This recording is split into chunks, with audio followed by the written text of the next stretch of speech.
So we're over halfway through this course, so hopefully you've already picked up a lot of really great points, and now we're going to go more into some of the fun stuff. So we're going to go through one pull and one hang power snatch. So I would say a lot of the previous exercises, we've kept it a bit lighter, except for say the pull, for example, where I wanted you to add some load to that. Now, if you have experience with snatches or if you're feeling quite good with this movement, you can add a bit more load here. The pull into the power snatch is now combining two of these movements just so you're reinforcing position and that you're feeling some of the right things.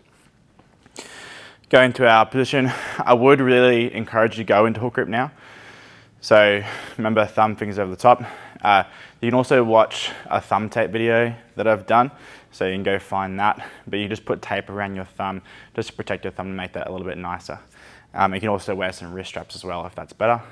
But if you don't have anything, you can still do this program, okay? Standing up, go into your hook grip. From here, you go down to a starting position. We'll do one pull first, nice and slow, feet flat, and shrug. Then you go to the hang position at the knee, eyes up, chest up, and then into your power snatch. Catch, and then stand up. I do want you to hold the catch position, so when the bar is above your head, hold in the catch, the knees bent, and then bring it back down. I'd say hold for about 2 to 3 seconds. Again, one pull, like that. Then one power.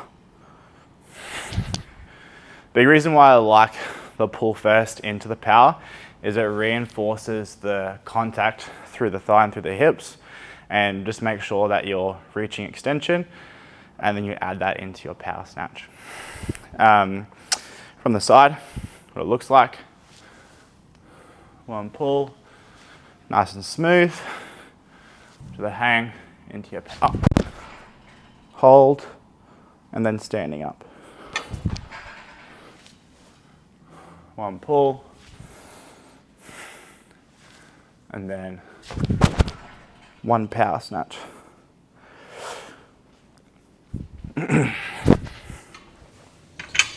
So feel free to add some load here, play around with it, see how it feels.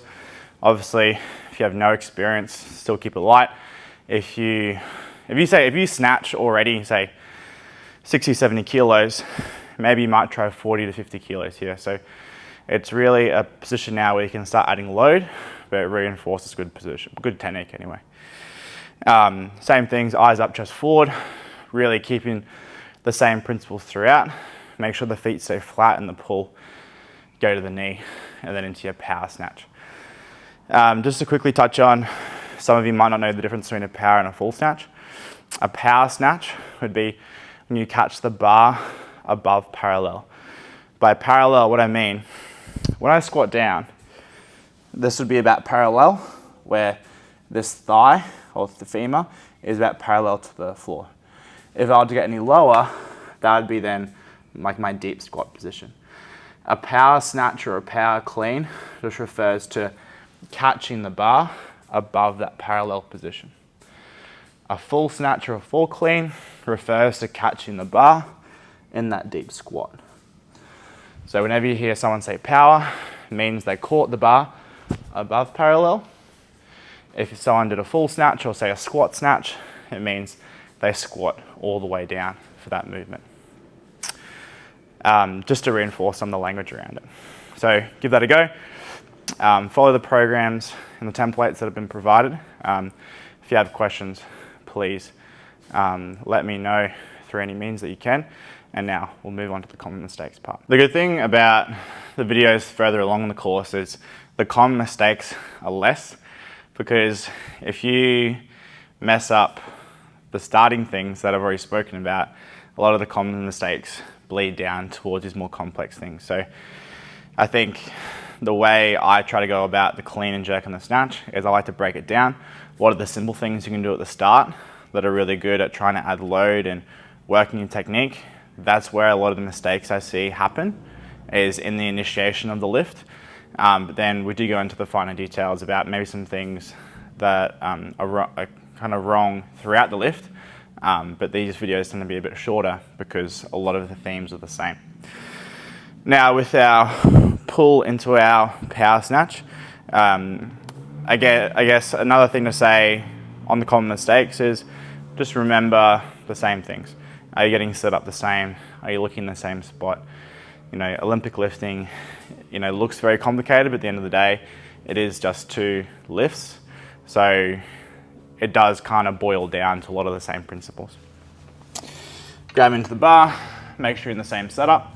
Remember, we're not into too narrow or too wide of a setup for our snatch. We're finding what works for the person. Remember, the grip that you have on the bar should be around the height of your hip, and then going into hook grip, and then your feet should roughly be in squat stance. So with the pull, remember, don't rush it and push the bar away. Make sure you take your time with this movement, keeping the bar close to the body as you stretch up or extend. I would say the big mistake with a power snatch, people don't really have a feel for the hang position. So when I say to some people go to the hang, they'll do this. The hang should be above the kneecap, just on the bony part of the knee, or vice versa, not mid-thigh, it should be at the knee here. Then from there, driving up and catch. Very similar to the feeling of a muscle snatch, but now we're getting back underneath the bar. You go here, extend, and get underneath. We don't need to launch the bar, so we'll get back to the hang, so I think that's good to touch on from the side, but when the weight is lighter, try to use less effort. With a snatch or a clean and jerk, you're not using 100% of your effort all the time. You're incrementally adding intensity as the weight goes up. For a deadlift, for example, if you go as fast as you can for 70 kilos, but as fast as you can for 200 kilos, you're not going to miss the 70 kilo. But it is quite common for people to miss a light snatch because they just went too quick. What I mean is, say if it's just an empty bar, and I go to the knee, and I go as fast as I can, I'm quite unsteady, and I could lose it. When the bar is lighter, match your intensity to the weight. I don't need to go super fast. It's light. So keep that in mind as you're lifting. Don't 100% send it all the time. Then for the hang position, some common mistakes again is don't go below the kneecap or even too high up. We want to go to the top of the bony part of the kneecap from here, then go up from there. Maybe some other mistakes could be hitting the bar away. So a lot of people tend to rock on the heels. They do this, where they shift back, hit the bar, and then try to get it up. Remember, we want one gradual contact through the hips and then getting high up to the ceiling. Here, and then getting underneath. So what I want to see, nice control pull, and then top of the knee. Catch, hold, and then stand up. When you are now catching the bar, you don't have to hold on the hook grip the whole time. So what I do, but it's not for everyone, is I do let my hook grip come out.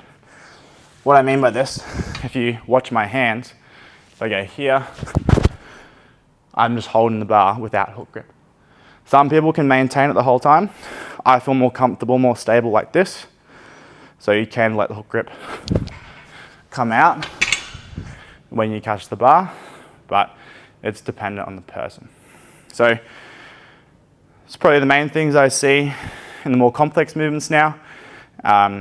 Hopefully you're still enjoying the process, you're having fun with it, and don't forget to keep working on the pulls and the foundation work.